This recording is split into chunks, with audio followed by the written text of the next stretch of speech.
Now, across Texas, the issue is. I'm Rudy Koski in Austin. I'm Greg Grugan in Houston. And I'm Stephen Dial in Dallas, and we would like to welcome you to the third year of Texas, The Issue Is. 1, 2, 3. It's amazing. Time goes fast. Well, the issue up for discussion now is a seat at the table. That's the new name of a new campaign launched by the American Business Immigration Coalition. Now, this group is calling for the Trump administration to expand the work permit program for immigrants, believing it will stabilize a labor shortage in the food services industry from the farm to the tabletop. I spoke to one of the coalition members, Dr. Emily Williams-Knight, who is the president and CEO of the Texas Restaurant Association, about this proposed expansion and why she believes it's the right time to do it. There is no doubt that while we were very fortunate to come out of the pandemic in a fairly strong position, really compared to so much of the country, I call it almost death by a thousand cuts. And one of those big elements is immigration as a huge part of our workforce. Is this about making immediate change, or is this about inserting yourself into the broader immigration debate? Yeah, such a good question. I think it's both. I think that one of the things that President Trump ran on was securing the border, but he also ran on making a strong economy. And we believe you can have both. And so now that we have a strong and secure border, it is time to focus on how to have a strong economy. Detractors will say that this is a backdoor attempt at amnesty. Is that what this is?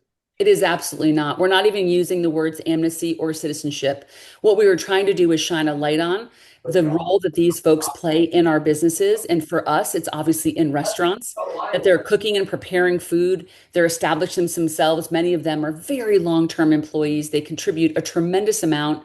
They're doing the right things. And so, no, we're not asking for citizenship or amnesty. We're asking for this specific population to get the work permits so they can actually come every day, work, pay their taxes, and contribute to their communities. We have a guest worker permitting process.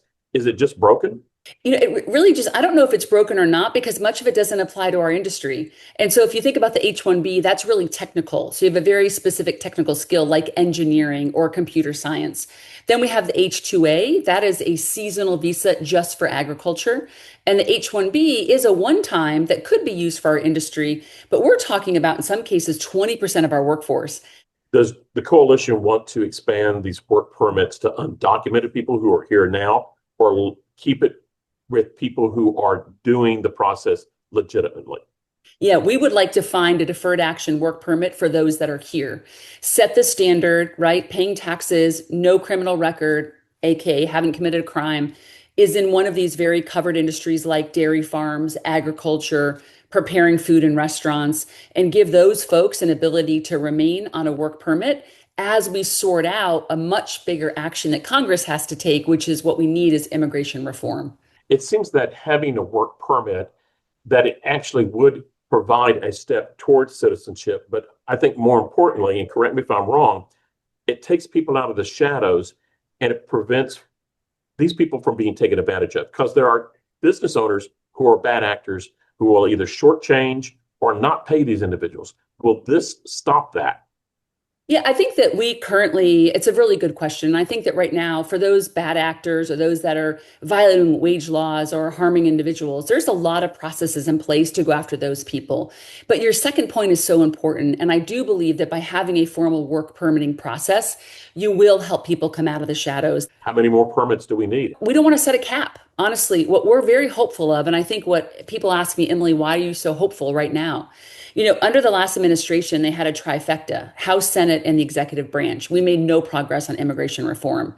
We now have a president who has openly come out and said, hey, I might want to think about this population of workers. And so what we're trying to say is, President Trump, we hear you. We can be a part of this and allow us to work together and bring our ideas to keep your border secure. But let's also give a chance to those people that may have been in our country for 10, 20, 30 years, in our case, working in our kitchens. Most Americans, I think, if you lay out those options, might be a little less black and white than they appear today. All right, in a word, I'll sum up that interview with opening. Stephen, give me a word. My word, formula. Greg, what's your word for that interview? Rudy, I'm going to go with pragmatic. And with that, we'll take a break and then serve up a discussion on the idea of expanding the work permit program.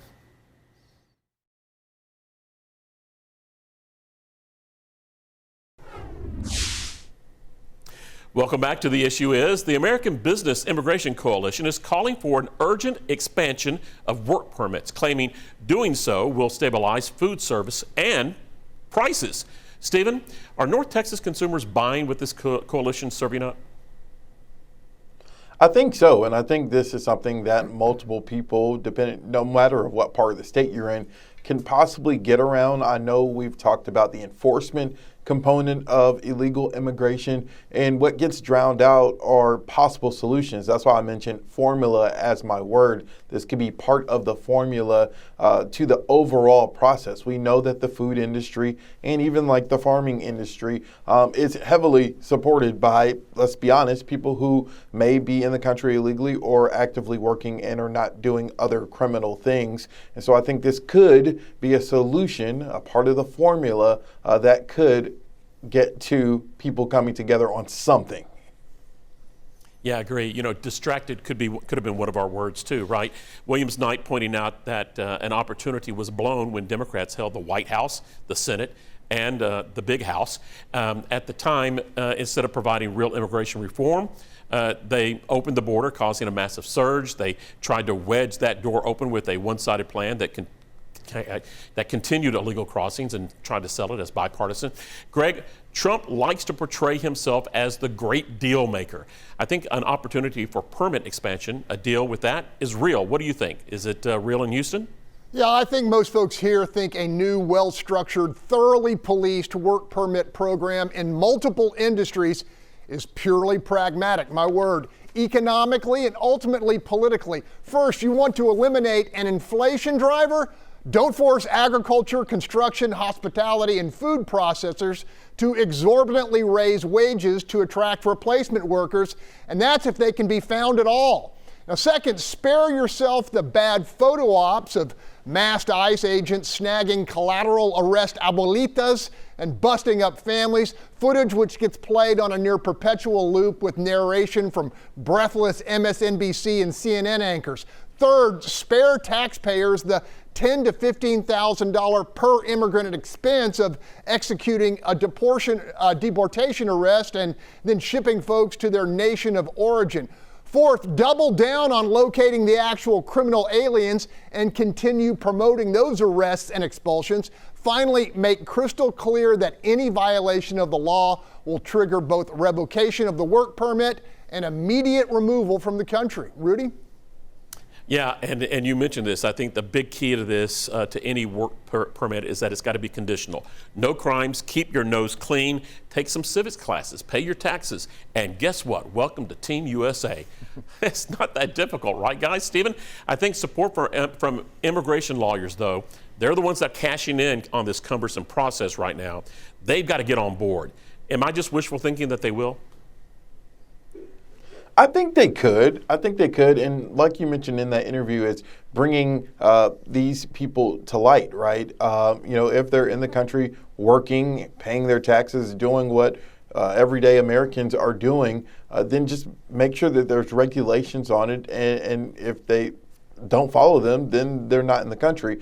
And so I think people can buy into this solution. We'll have to wait and see if both sides are actually advocating for it in front of cameras and not just agreeing with each other behind the scenes.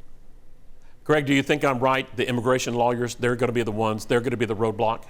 Rudy, I think the most critical constituency Trump has to persuade is the hard right of the Republican Party, the America for Americans only crowd.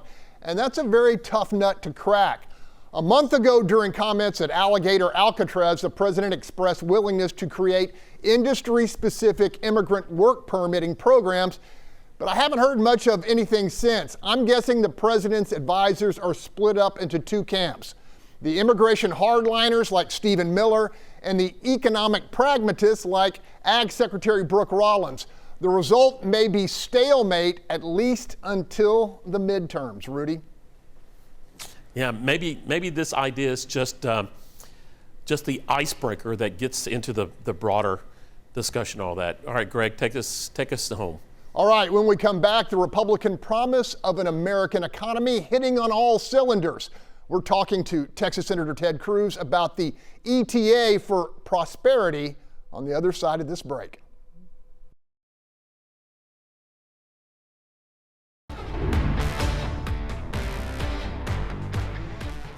Tax cuts, lower regulation, bountiful foreign investment, and plenty of good-paying jobs.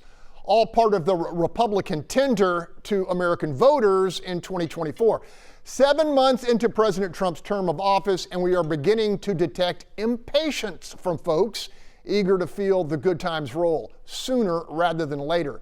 Not to worry, says Texas Senator Ted Cruz, who insists the GOP formula is right on schedule. Senator Ted Cruz, always good to talk to you. I was thinking about the midterms. Yeah. And the reality is that when voters are hopeful and prosperous, they'll keep present management. Yeah. But if they're uncertain and fearful, they may look to make a change. Sure. Two metrics that have come up, and I know you can talk about economics, the jobs report revision and then the PPI, which showed some inflation. Are you concerned? Look, I'm always concerned in politics. That being said, I look at the first 7 months, and I think this administration, this Congress, we have gotten more done than in any comparable period in your and my lifetime. If you look at something like the One Big Beautiful Bill, there are more conservative victories that make a difference for Texans in that bill than any piece of legislation that has ever passed. So I believe come November that President Trump and Republicans in the House and Senate, they're going to run on a record of success. On jobs, we've had a couple of jobs numbers that were less than had been hoped for. But one thing to remember, look, we're 7 months into an administration. We just passed the biggest tax cut of modern history. We passed legislation that is going to bring billions of dollars investment into this country and help create millions of jobs. So I'm very confident. I think November is going to be running on a record of success, the exact opposite of in 2024, where Joe Biden and Kamala Harris spent the entire campaign running away from their record because it had been so dismal. BBB had incentives for capital investment, incentives for research, reduces regulation, if not in that bill, other bills, and through executive action. Do you expect those changes, those positives, to have an impact on the economy in the next few months or into next year? I do. It always takes time for a new law to have impact. It doesn't have instantaneous impact. But if you look at what One Big Beautiful Bill did, number one, if we'd have done nothing, there was an automatic $4 trillion tax increase that would have happened on January 1st at the end of this year. That's what the Democrats wanted. They wanted to sit back and raise taxes on every American taxpayer. That would have been devastating to Texas. That would have been devastating to small businesses, to job creators. It would have been devastating to hardworking families. So we extended those Trump tax cuts. We made them permanent. We also made them bigger and bolder. So it includes, for example, no tax on tips. That was my legislation. I'm the author of No Tax on Tips. That is in the bill. And you and I have talked about before, I think in many ways, the most consequential political shift of the last decade is a socioeconomic shift. That the old conventional wisdom was Republicans are the party of the rich, Democrats are the party of the poor and the working class. I don't know that that was ever the case, but it definitely is not the case today. Today, the Democrats are the party of rich coastal elites, and Republicans, we're a blue-collar party. We're the party of truck drivers and steel workers and cops and firefighters. And you look at no tax on tips. In the state of Texas, every waiter, every waitress, every bartender, every barber, everyone who works at a hair salon or a nail salon, every taxi cab driver, every Uber driver, they're getting a tax cut. Those are real tax cuts that'll make a difference on people who are struggling. You look at no tax on overtime. Once again, people who are really working hard to provide for their family, they're getting a meaningful tax cut. No tax on Social Security. All of those are promises President Trump made. They're promises we delivered. And I think we are going to see with the incentives in that bill, we are going to see trillions of dollars in new economic activity, massive new investments, new semiconductor fabs, new AI facilities. Texas is booming. And then you put on top of that energy. The 4 years of the Biden administration waging war on Texas energy, that ended on January 20th. And this bill unleashes Texas energy. That's good for jobs in Houston and all across the state of Texas. As for the prospect of guest worker programs aimed at securing an adequate labor force for immigrant-dependent industries, Senator Cruz was non-committal, suggesting the immediate focus will remain on removing folks who shouldn't be in the country. Now, Rudy, the clock is already ticking toward the midterms, And it won't be long before Cruz and fellow Republicans will need proof of performance on the economy. Agree? Disagree? Totally agree, and I'm going to use your words there. In politics, let me try that again. In politics, proof of performance is everything. It's just like instant rice. Now, voters want to see the change in their wallets, purses, and bank accounts. They don't want to wait for change and things to cook up. They want it to be served up now. That's the nature of the voting beast and the midterm bear trap for any incumbent. The tariffs, are a big stick in a long game of bringing back manufacturing that went to other countries. That's happening, but it's going to take time to build all the new plants. In the meantime, people are upset that their stuff that they buy online from other countries is costing more because of the tariffs. Now, that may sound trivial, but it is a tangible issue for voters that they may think about when they head into a ballot box and cast a vote. And it also helps with that dig that Trump is just not a nice guy.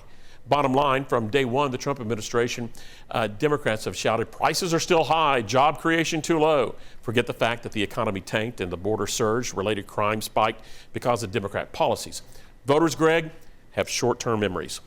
Absolutely. Stephen Cruz appeared confident that tax cuts, foreign investment, and reduced regulation will hit critical mass in a matter of months. Clearly, Democrats are hoping he's wrong.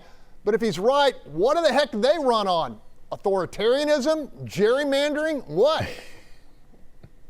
Yeah, and exactly what Rudy said is voters have short-term memories. And so if we're talking in the space of talking about the midterms, anything that happens between now and January really is going to be forgotten. It's a matter of will Democrats capitalize on some of the angers that may have gotten people worked up this summer, like redistricting. Now, the Dallas Fed last week came out with a report talking about the economy is slowing and talked about tariffs being an impact.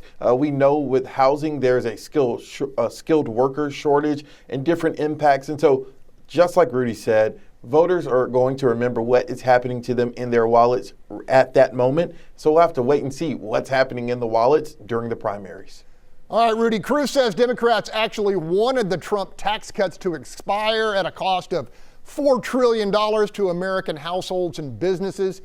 Do you think that argument gets any traction with midterm swing voters? Well, they did try, and imagine if that strategy had worked. What a great backdoor strategy. The Biden inflation spike would have taken off like a SpaceX rocket if it had worked, but it didn't. So now the strategy is to demonize several parts of the bill, like the work requirement to get welfare.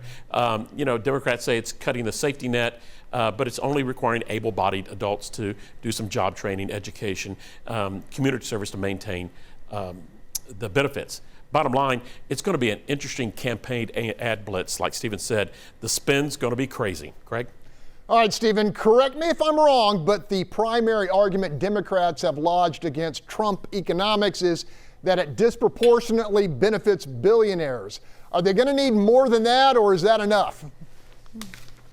They're going to need more than that. Like we said, it's going to have to be kitchen table items. And in our interview last week with Dallas County State Senator Royce West, he was saying Democrats can't run so far to the left on certain topics, too, heading into this midterms. So Democrats are going to have to find their pitch and hit it hard. All right, when we come back, one of my favorite segments, We've Got Issues. We'll see you after this break.